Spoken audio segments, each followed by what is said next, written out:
আমি চিনি ওনার শিষ্য ইউসা বিন নুন কোথায় ঘুমায়, আমি চিনি 70 জন নবীর কবর কোথায়, আমি চিনি আল্লাহর রসুল কোন পাথরে যে বোরাককে বাঁধছিলেন, আমি চিনি উনি কোথায় দাঁড়ায় ইমামতি করছিলেন, আমি চিনি কোন পাথরে পিঠে ট্যাগ দিয়া খুতবা দিছিলেন, আমি চিনি বোরাক কোন জায়গার থেকে উপর দিকে ট্যাক আপ করছিল, আমি চিনি 1.25 লক্ষ নবীরা কোন জায়গার ভিতরে একত্রিত ছিল মেরাজের রাত্রে, আমি 2 চোখ দিয়ে চিনি, কিতাব পড়া না।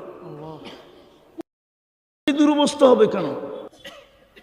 যেখানে 74 জন নবী এখনো চিহ্নিত শায়িত, 45,000 সাহাবার কবর আছে।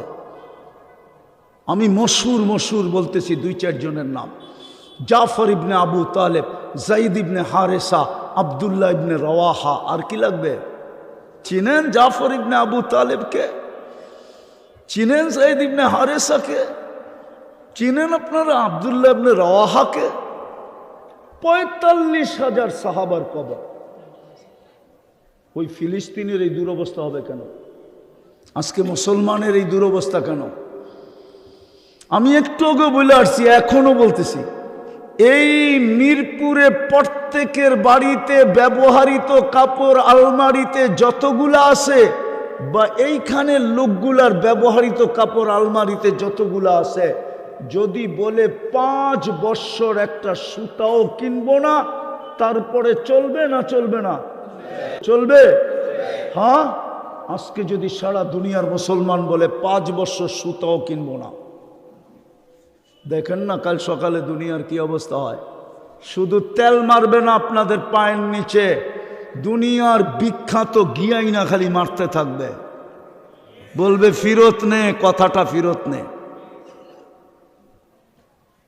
যদি বলে যে 5 বৎসর আমরা একটা সুতাও কিনবো না, শুধু ডাল চাল ছাড়া, লবণ তেল ছাড়া, আর শাকসবজি যেটা আমাদের এখানে হবে ওটা দিয়ে চলবে, কিচ্ছু কিনবো না আমরা, বলুক না আজকে।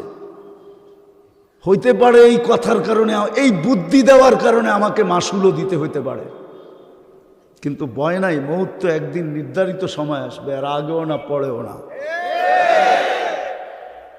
ওর আগেও আসবে না, পরেও আসবে না, বলুক না।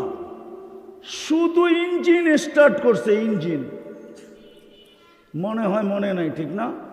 হরমুজ প্রণালীতে শুধু ইঞ্জিনটা স্টার্ট করছে জাহাজের, এখনো চালাই নাই, খালি স্টার্ট করে দুয়া দেখায় দিছে যে হরমুজ প্রণালী বন্ধ করে দিমু।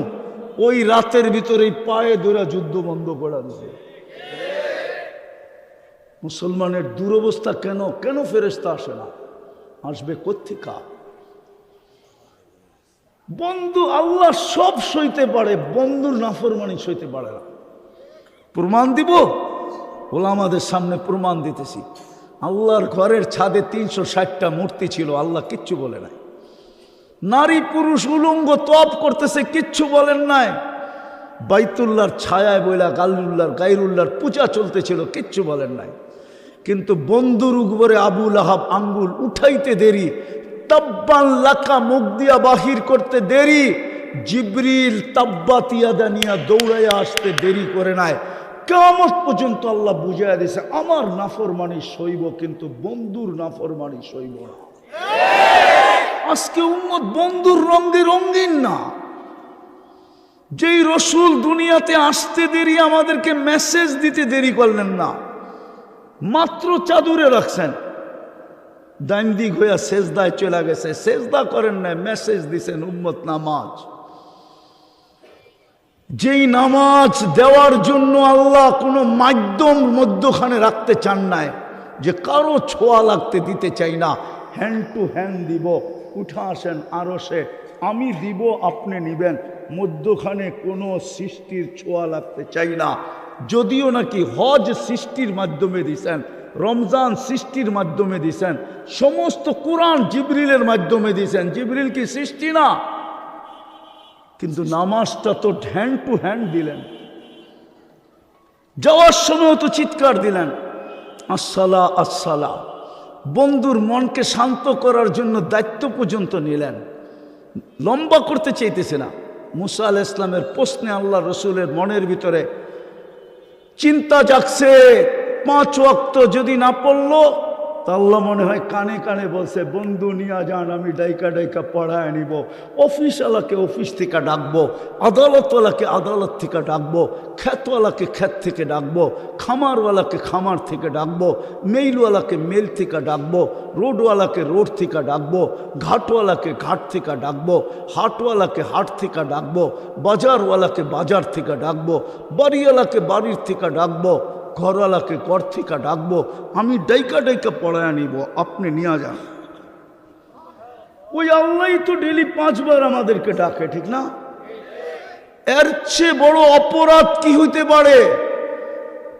ও মিরপুরের মানুষ, ওই মজমা, যদি পানির দামে অক্সিজেনের বিল নিতেন 15 টাকা পার লিটার, 30 টাকা পার লিটার, তাহলে আমার বিশ্বাস এই মিরপুরে একজনেরও অ্যাবিলিটি নাই এই বাংলাদেশ